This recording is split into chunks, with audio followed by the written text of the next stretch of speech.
जनतेनं vocal for लोकलला जीवनाचा भाग केल्याबद्दल पंतप्रधानांनी व्यक्त केला आनंद। नाताळ आणि नववर्ष खरेदीच्या वेळीही या मंत्राची आठवण ठेवण्याचं मन की बातमध्ये केलं आवाहन। नैसर्गिक शेती देशाच्या प्राचीन परंपरेचा भाग राहिली असून भूमातेच्या रक्षणासाठी नैसर्गिक शेतीला प्रोत्साहन देणं हे आपणा सर्वांचं कर्तव्य। पंतप्रधान नरेंद्र मोदी।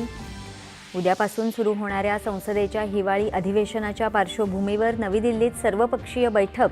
संसदेचं काम सुरळीत चालावं यासाठी विरोधकांसोबत चर्चा सुरू ठेवणार किरेन रिजिजू। 12 राज्य आणि केंद्रशासित प्रदेशांमध्ये सुरू असलेल्या मतदार यादी विशेष सखोल फेर तपासणी मोहिमेला 7 दिवसांची मुदतवाढ।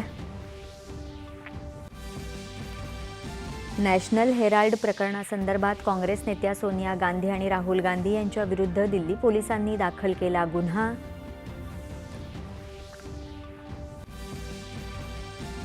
न्यायालयीन अपील दाखल झालेल्या नगरपरिषदा आणि नगरपंचायतींमधील सार्वत्रिक निवडणुकांसाठी सुधारित निवडणूक कार्यक्रम राज्य निवडणूक आयोगानं केला जाहीर।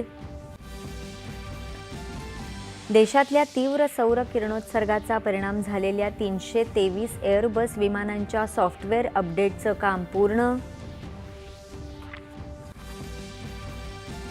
एकदिवसीय क्रिकेट सामन्यात सर्वाधिक षटकार मारणारा फलंदाज ठरला रोहित शर्मा। शाहिद आफ्रिदीचा मोडला विक्रम।